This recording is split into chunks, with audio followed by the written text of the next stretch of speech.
napesa na yo nini na maso yozali yangaye ozale papa na ngai nayembeli yo nazanga tambongo Yesu nazanga yo te mokonzi na ngai silo ozanzambe ai na tombola nani bobele yo Yesu mopesi na nyonso papa nanga nayembeli yo yozali ko wapi yanona palna mokonzi na ngai ozane papa nanga nayembeli yo yone yote yakingai. Que nous suit toujours nous les missionnaires en Jésus, comme nous avons toujours souligné. Là où il y a la parole de Dieu, là où il y a la vérité, et nous cherchons vraiment ce qui marche à toute vérité. Aujourd'hui, nous sommes devant vous à l'église Cité de Merveille de Paris à Argenteuil avec notre pasteur, le révérend pasteur Alain Makayabo, qui dirige l'église Cité Merveille de Paris à Argenteuil. Aujourd'hui, pour la France, à Paris, nous avons notre bien-aimé, le révérend pasteur Alain Makayabo, qui va nous expliquer un peu, qui va nous aussi démontrer quelque chose que les enfants de Dieu, ou ils ne savent pas, ou ils ont oublié, ou ils se trompent, mais à travers le Saint-Esprit qui va lui guider, à travers ce que le Saint-Esprit que Dieu lui a mis sur le cœur, il va essayer de nous expliquer, de nous démontrer par rapport aux Écritures, par rapport à la parole de Dieu, parce que nous marchons qu'à travers la parole de Dieu. Nous ne marchons pas hors la parole de Dieu. Et c'est un homme de Dieu qui respecte bien la parole de Dieu. C'est pour ça qu'on vous a toujours dit, là où il y a la parole de Dieu, il y a où il y a la vérité. Et c'est là où il y a le missionnaire en Jésus qui vous accompagne partout. Pour vous qui sont encore à la maison, vous arrivez à comprendre, à atteindre les 14 points pour garder sa délivrance. Papa, on est devant vous parce que le peuple de Dieu veut savoir et connaître ces 14 points pour garder, quelqu'un peut garder sa délivrance. Gloire au Seigneur. Je pense que je vais m'acquitter d'un devoir, c'est lui de remercier les missionnaires en Jésus et rendre grâce à Dieu pour leur présence, et je les bénis aussi également pour tout le travail qu'ils sont en train de faire pour l'œuvre de Dieu. J'aimerais aussi bénir le bien-aimé et Papa Constant, que la grâce de Dieu soit sur vous.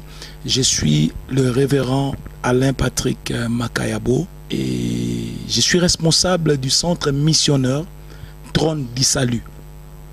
J'aimerais commencer par là, le centre missionnaire Trône du Salut et la grande vision que le Seigneur nous a mis à cœur. Et dans le centre missionnaire Trône du Salut, il y a quelques branches, et l'une des branches, ça s'appelle « Je suis dans la prison ». Donc ça fait une dizaine d'années que nous sommes en train de soutenir, parce que le Seigneur nous a dit que j'étais dans la prison, vous n'êtes pas venu me rendre visite. Et nous sommes en train de faire ce travail-là par la grâce de Dieu. L'une des branches, c'est aussi l'intercession prophétique Bethel, où nous sommes en train de prier chaque jour du lundi à vendredi de 23h à minuit, de 5h à 6h. Nous prions en ligne. Je pense que par la grâce de Dieu, nous allons vous donner des numéros où vous pouvez appeler de là où vous êtes, partout dans le monde. Vous avez des numéros de contact pour appeler pour la prière. Parce que le Seigneur nous a dit que nous devons nous lever vraiment pour la prière. Et il y a aussi l'une des branches qu'on appelle l'église Cité de Merveille. C'est toujours dans les centres missionnaires Trône du Salut. L'église Cité de Merveille, Paris, Canada et partout dans le monde. Le Seigneur nous fait grâce de exercer ces ministères apostoliques pour l'œuvre de Dieu. Gloire soit rendue à Dieu. Sans plus tarder, nous voulons rentrer dans notre sujet. Nous voulons parler sur les 14 points pour garder sa délivrance. Bien-aimés dans le Seigneur, c'est une réponse que nous sommes en train de donner si nous pouvons poser une question: comment garder sa délivrance? Beaucoup de gens ont besoin de la délivrance. Beaucoup de gens veulent la délivrance. mais moins de personnes veulent savoir comment garder la délivrance. Bien-aimés, il y a des choses que nous voulons. Avoir une chose, c'est une autre chose. Mais la garder, c'est aussi un autre problème. Et voilà pourquoi, sans plus tarder, je vais commencer et j'aimerais que nous puissions comprendre certains termes. Le terme que nous avons parlé de la délivrance, expliquer c'est quoi la délivrance. La délivrance vient du mot latin deliberare. Deliberare qui veut simplement, je vais dire cela, je vais citer cela, ça veut dire premièrement, mettre une personne en liberté. Mettre une personne en liberté. Deuxièmement, mettre une personne hors des dangers. Bien-aimé, tu as besoin que tu sois hors du danger. Troisièmement, ça veut dire débarrasser une personne d'une contrainte. Combien y a-t-il de contraintes que nous avons dans la vie et que nous avons besoin d'être débarrassés de ces contraintes?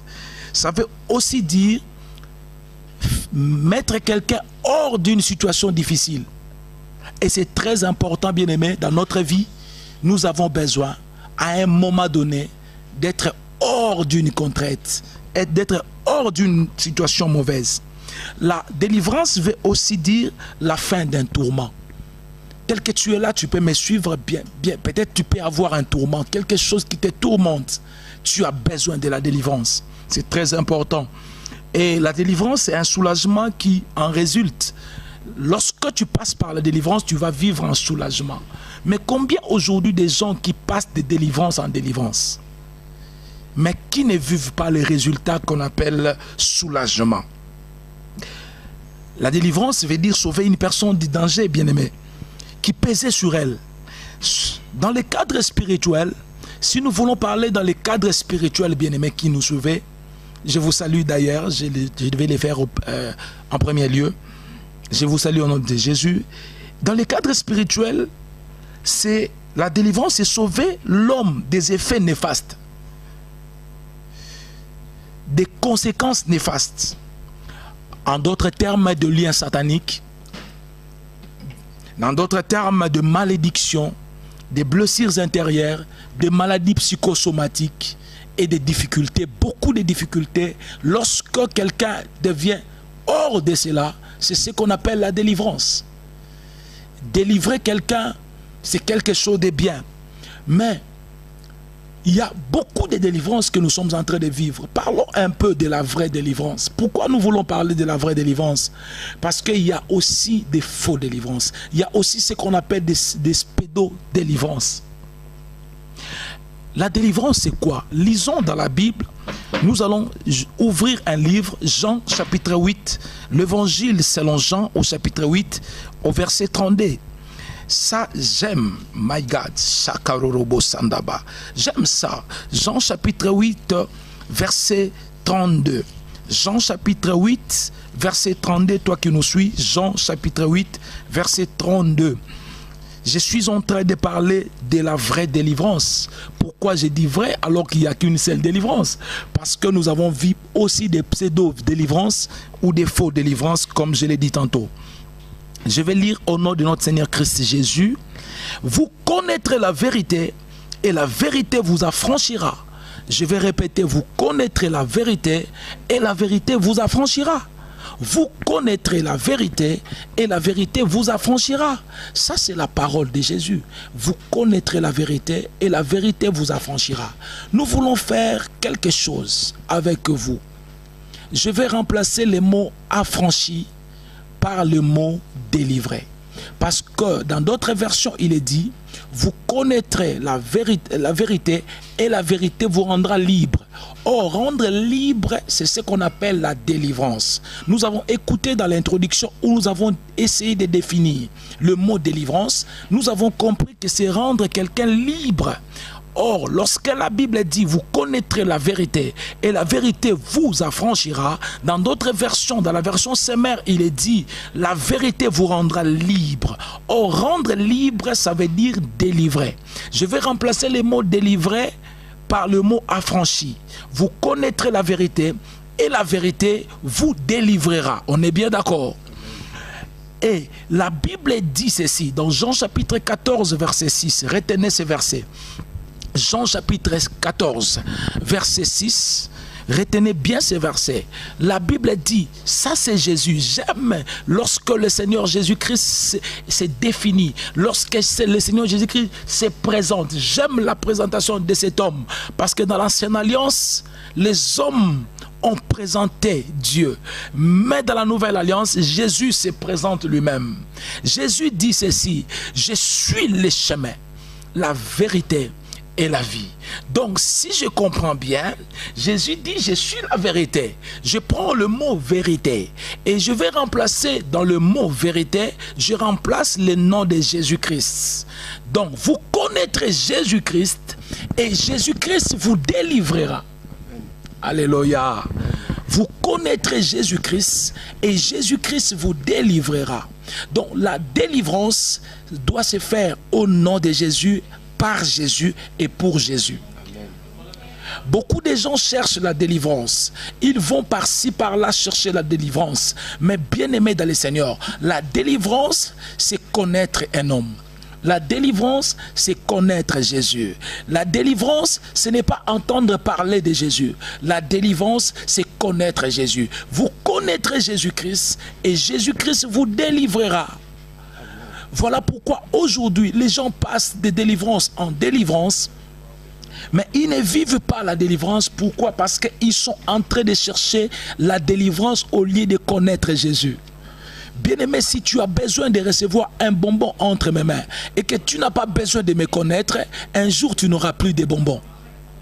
Tu dois connaître la personne qui donne la délivrance, la personne qui offre la délivrance. La Bible dit, vous connaîtrez Jésus-Christ et Jésus-Christ vous délivrera. Pourquoi nous cherchons des délivrances alors que nous ne voulons pas connaître Jésus? Toi qui me suis, est-ce que tu connais Jésus ou tu as entendu parler de Jésus? Est-ce que tu connais Jésus ou tu entends parler de Jésus? Ou tu parles de Jésus? La Bible dit que dans les derniers temps, il y aura des gens qui diront « Seigneur, Seigneur » et le Seigneur dira « Je ne vous ai point connu ».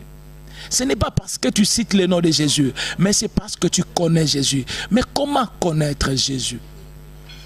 La Bible dit ceci à tous ceux qui l'ont reçu. Jean chapitre 1er verset 12. Jean chapitre 1er verset 12, à tous ceux qui l'ont reçu, à tous ceux qui croient en son nom, il leur a donné le pouvoir de devenir enfants de Dieu. Je suis en train de parler, je vais répéter un mot, devenir, devenir. Il leur a donné le pouvoir de devenir. Ça veut simplement dire, on n'est pas enfant de Dieu, mais on devient enfant de Dieu. On n'est pas enfant de Dieu. Même si tu es enfant du pasteur, même si tu as grandi à l'église, même si tu es femme ou tu es homme, tu es quelqu'un qui est toujours à l'église. Mais ce n'est pas cela qui veut dire que tu connais Jésus. Pour connaître Jésus, il faut devenir enfant de Dieu. Lorsque tu deviens enfant de Dieu, c'est à cela que nous pouvons dire que tu commences à connaître Jésus. Bien-aimé, la Bible dit même la vie éternelle. Jean chapitre 17 verset 3. Lorsque lui-même Jésus définit la vie éternelle, il dit ceci: or, la vie éternelle, c'est qu'ils te connaissent, toi le vrai Dieu, et Jésus-Christ, celui que tu as envoyé. Nous répétons le mot connaître. Je peux dire que je sais quelque chose, mais savoir ne veut pas dire connaître. Connaître, comme la Bible dit, nous devons connaître Jésus en profondeur, en hauteur et en grandeur. J'aimerais aussi, bien-aimé dans le Seigneur, vous parler d'un verset, Apocalypse chapitre 3, verset 20. J'aime ces versets et je vais parler d'un principe important aussi de notre royaume, le royaume de Dieu. Écoutez, la Bible dit dans Jean chapitre, Apocalypse de Jean bien sûr, l'Apocalypse chapitre 3 verset 20. J'aimerais que nous puissions lire cela. Dieu nous fera grâce, nous aurons beaucoup de temps parce que là je suis en train de courir. Amen. Merci Saint-Esprit. J'étais en train de parler de l'Apocalypse chapitre 3 verset 20. Apocalypse chapitre 3 verset 20. La Bible dit: voici, je me tiens à la porte et je frappe. Si quelqu'un entend ma voix et ouvre la porte, j'entrerai chez lui, je souperai avec lui et lui avec moi. Je répète, voici je me tiens à la porte et je frappe. Si quelqu'un entend ma voix et ouvre la porte, j'entrerai chez lui, je souperai avec lui et lui avec moi. Ce verset, bien-aimé, regorge beaucoup de secrets. C'est Jésus qui dit, voici je me tiens à la porte. Et lorsqu'on parle de la porte, on ne parle pas de ta porte de l'appartement, on ne parle pas de la porte de ta chambre, mais on est en train de parler de la porte de ton cœur.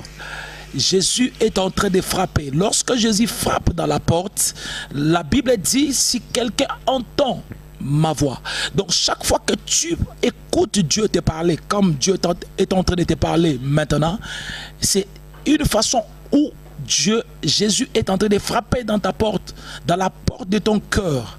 Et la Bible dit, si quelqu'un entend ma voix, j'entrerai. J'aimerais dire à une personne, lorsque j'étais au pays, je ne pouvais pas comprendre bien ces principes. Parce qu'au pays, nous avons des portes où il y a deux poignées. Le poignet intérieur et le poignet extérieur.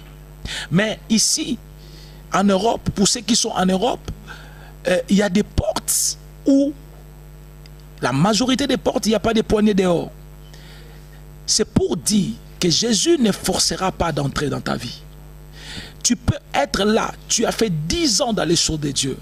Tu vas à l'église, tu reviens, tu cherches la délivrance. Mais j'aimerais dire que si tu ne connais pas Jésus, tu ne vivras pas ta délivrance. Et Jésus a besoin que tu entendes. Bien-aimé, entendre et écouter sont deux choses différentes. Celui qui a entendu, c'est la personne qui a écouté et qui a compris. Si tu as entendu, ça veut dire que tu as écouté et que tu as compris. Or, la personne qui a écouté et la personne qui a compris, c'est la personne qui se met en action maintenant. Beaucoup de gens qui écoutent la parole de Dieu, même sur le net, même à l'église, ils écoutent, ils n'entendent pas. Il faut avoir l'oreille d'entendement spirituel pour comprendre ce que Dieu te dit. La Bible ne dit pas si quelqu'un écoute. Écouter est différent d'entendre, j'avais dit cela. Beaucoup lorsqu'ils sortent de l'église, beaucoup lorsqu'ils sortent de quelque part, ils disent, qu'est-ce qu'on a prêché? Non mais bon, il a bien parlé. Il a bien parlé, il a dit exactement quoi? Parce que il y a une personne qui a écouté, il n'a pas entendu.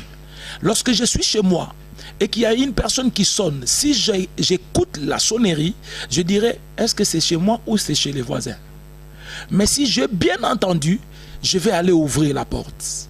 Et lorsque Jésus est en train de toquer, ou il est en train de sonner, il est en train de sonner devant ta porte, c'est à toi de faire un mouvement.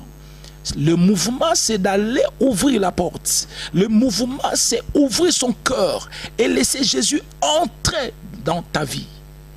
Beaucoup de gens n'ont pas encore fait ce mouvement. Bien aimé, j'ai rencontré une maman qui avait fait 5 ans dans une église. Et je lui ai posé la question, connais-tu Jésus?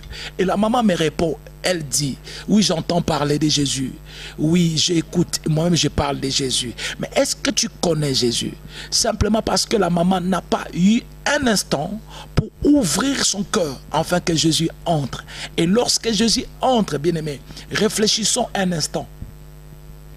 Imagine que tu es chez toi et que les brigands, je l'ai dit, ça ne viendra pas au nom de Jésus, mais c'est un exemple. Les brigands arrivent chez toi. Ils viennent avec le menottes. Ils te lient. Comme nous avons dit que la délivrance, c'est la délivrance des liens sataniques. Ils te lient. Et lorsque vous appelez la police et que la police arrive, la première des choses, la police va récupérer ces brigands. Il va te délier. Et la police assurera ta protection. Ce que la police fait dans ta vie, mais c'est ce que Jésus fait. Lorsque Jésus arrive, mais puisque Jésus ne peut pas entrer comme ça, sans que tu puisses l'inviter chez toi, mais l'ennemi, le diable, comme je ne fais pas sa propagande, je dirais souvent dans mes émissions l'ennemi, parce que je préfère parler du nom de Jésus le Christ. Lorsque l'ennemi entre dans ta vie, il ne demande pas ta permission. Voilà pourquoi aujourd'hui tu as des problèmes sérieux dans ta vie. Parce qu'il est venu dans ta vie sans demander la permission. Mais il y a un homme qui demande toujours la permission. Il est en train de frapper. Il est en train de toquer. Il est en train de sonner. C'est à toi d'ouvrir. Et lorsque tu ouvres, lui-même fera son travail.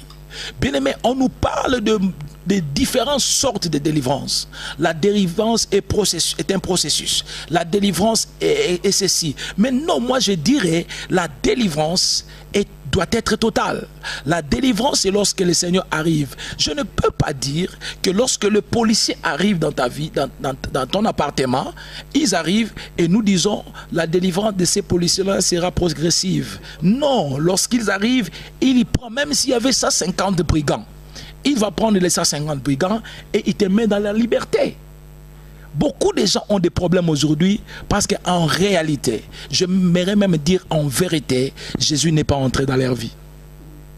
Si Jésus est entré dans leur vie, Jésus lui-même fera le travail. Bien aimé, le travail que le Christ a fait sur la croix, Jésus a dit tout est accompli. Il n'a pas dit qu'il a fait un travail en partie où nous devons faire le combat. Beaucoup de combats pour avoir la délivrance, c'est faux. Où nous devons donner l'argent par-ci par-là, ou aller se faire laver par-ci par-là pour avoir la délivrance, c'est faux et archi faux. L'œuvre de Christ a été une œuvre totale. Jésus a dit tout est accompli.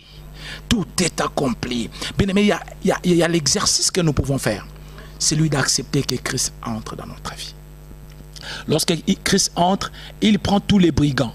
Les brigands de la maladie héréditaire, les brigands des sorciers, les brigands des malédictions des familles, les brigands des malédictions financières, les brigands de l'imitation. Il prend tous les brigands, il le fout, il les met dehors. Il prend tous les brigands, il les enlève dans ta vie. Et si tu avais des liens sataniques, tous ces liens-là te quittent. Parce que tu as rencontré celui qui délie. Parce que tu as rencontré celui qui délivre. Parce que tu as rencontré celui qui fait des bonnes choses. Bien-aimé, je vois encore la femme qui était courbée pendant 18 ans. My God, le jour qu'il a rencontré celui qui délivre. Bien qu'il y avait la loi qui était établie. Bien-aimé, chez les Juifs, tout ce qui est courbé ne pouvait pas être redressé. Mais lorsque cet homme est venu dans sa vie, ça j'aime. Ça j'aime. Lorsque Jésus vient dans ta vie, toutes les lois établies dans ta famille doivent tomber.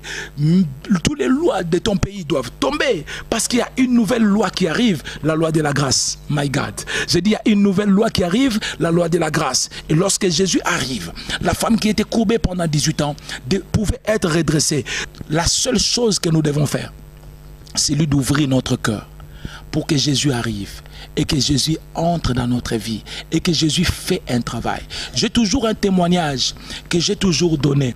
Il y a un enfant que j'étais en train de prêcher. Un jour, il a accepté de recevoir Jésus.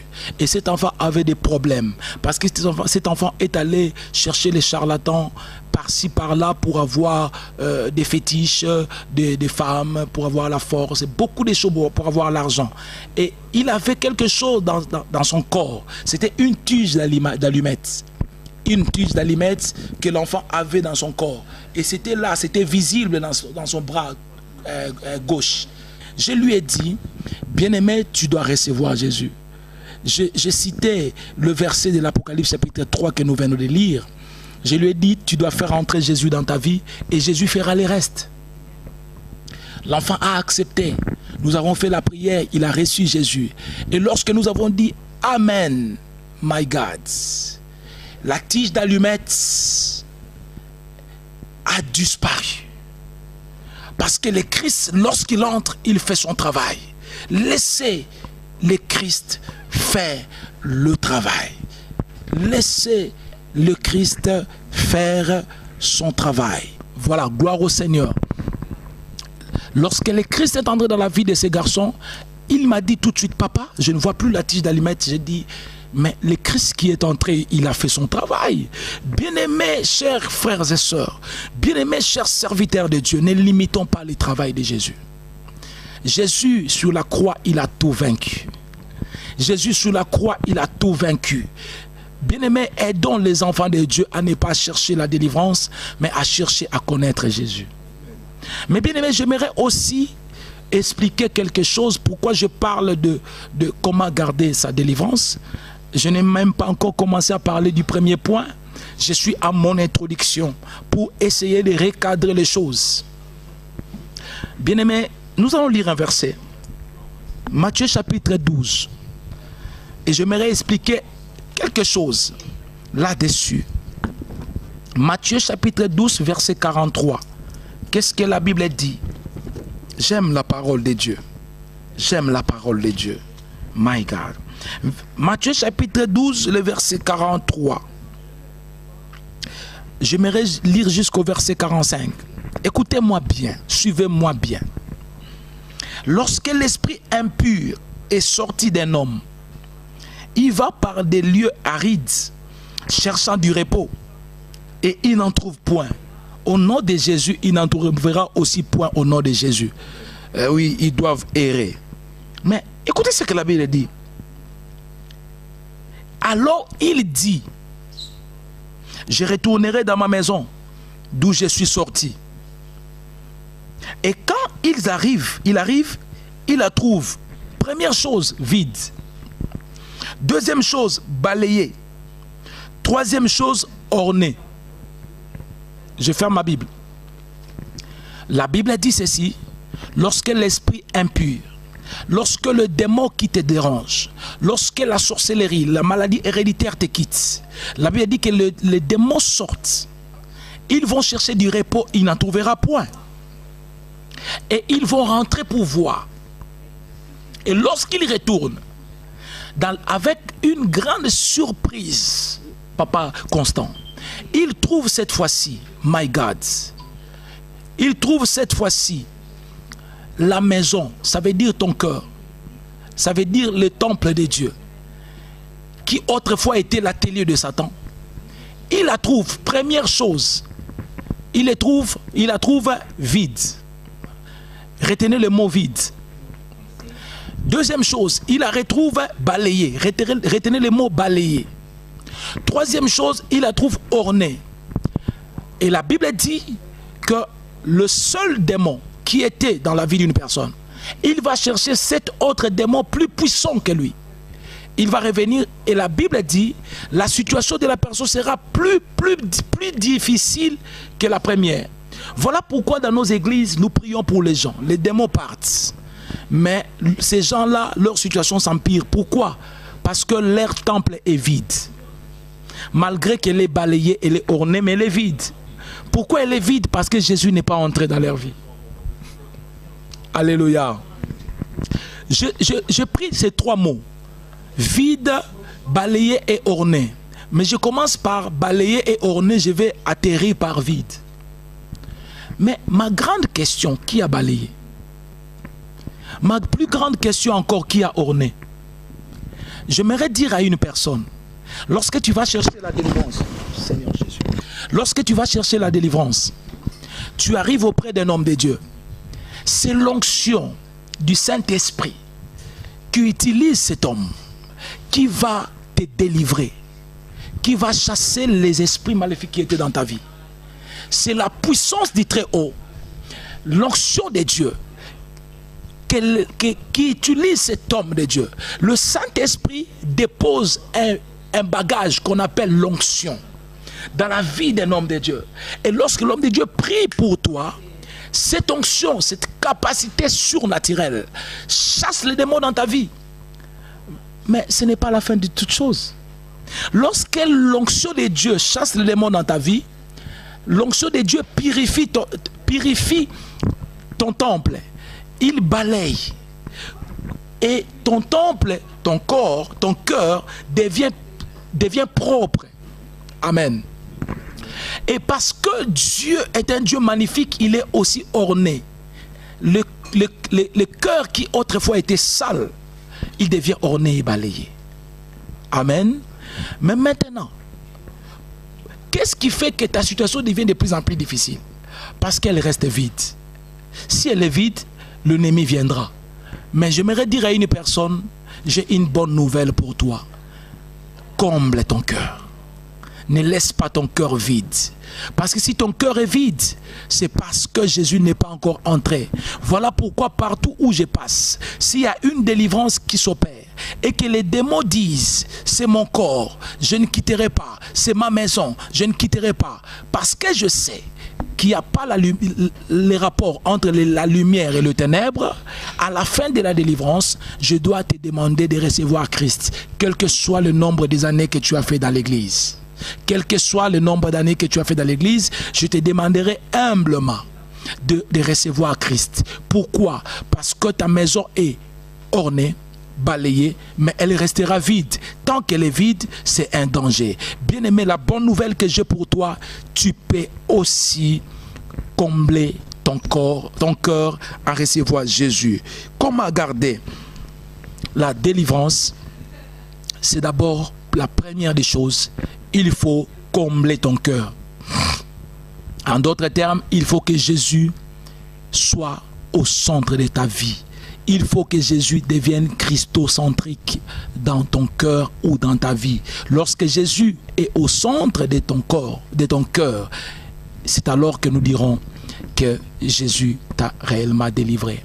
Écoutez, le premier point et le deuxième point, le troisième point, nous en parlerons dans notre dans le volume 2 de notre émission. Mais j'aimerais donner une illustration. Il y a quelqu'un qui avait une montre. J'aimerais bien que nous puissions comprendre l'introduction. Ça nous aidera de parler sur d'autres choses facilement. Il y a quelqu'un qui avait une montre en or. Et un jour, la montre est tombée en panne. Et la personne s'est dit, non. Si je vais chez les horlogers, ils vont me voler parce que la montre est en or.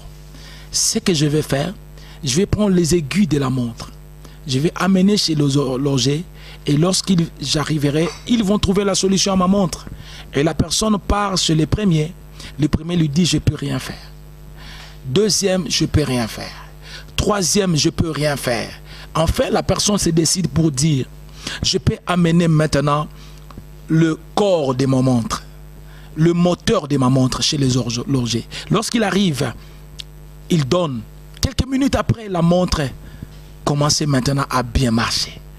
Qu'est-ce qui t'arrive dans ta vie? Lorsque tu as un problème, tu vas. Prie pour moi pour que je sois délivré. Prie pour moi pour que je sois délivré. Je sois guéri. Mais bien aimé, ton cœur, tu la laisses loin de Dieu. Ton cœur, tu la laisses vide. Et puisque ton cœur est vide, bien aimé dans le Seigneur, l'ennemi viendra sûrement. Parce que c'est Jésus la solution. J'aimerais dire à une personne que Jésus a besoin de toi. Si tu es là et que tu suis ces messages et que tu vas à l'église et que tu suis souvent les messages sur le net, mais ton cœur tu n'as jamais donné à Jésus. En d'autres termes, tu n'es jamais devenu enfant de Dieu. Si tu n'es pas devenu enfant de Dieu, mais je ne dirais pas le contraire, ce n'est pas l'ennemi qui t'a créé. C'est Dieu qui t'a créé, mais tu es peuple de Dieu. Mais pour devenir enfant de Dieu, tu dois recevoir Christ. J'aimerais t'aider pour recevoir Christ, bien-aimé. Si tu es là, tu peux dire avec moi, Seigneur Jésus. Seigneur Jésus, je donne mon cœur. Entre dans mon cœur, j'ouvre mon cœur, entre et dirige ma vie. Au nom de Jésus. Amen. Que mon Dieu vous bénisse.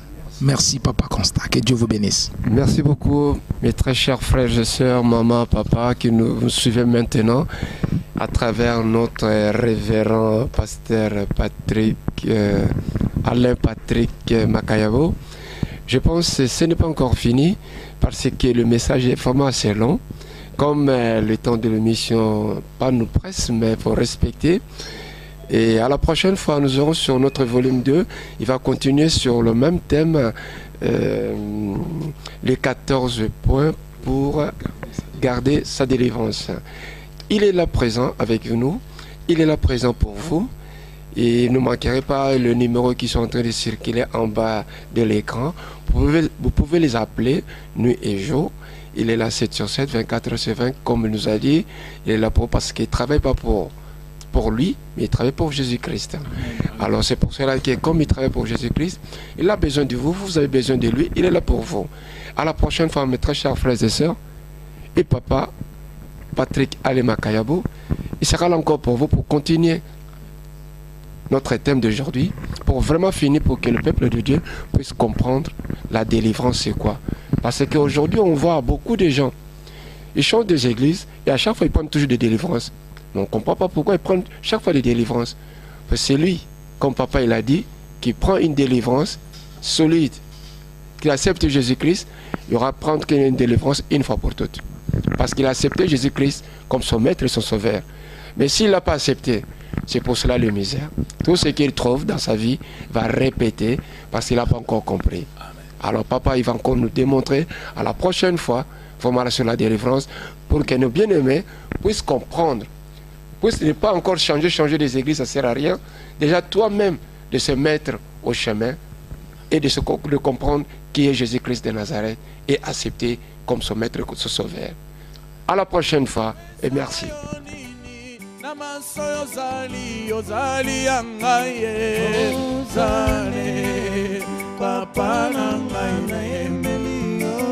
Nazanga dambongo Yesu, nazanga yote mokonzi nanga ye.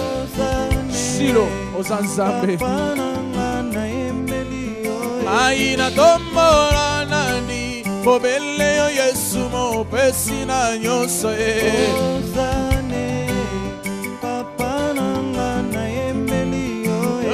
Yozali ko wapi, yanona palna mokonzi nanga ye. Ozane, papa nanga na yembeli yo. Yone yote yakingai, natika masumu yoko kangora ngaye.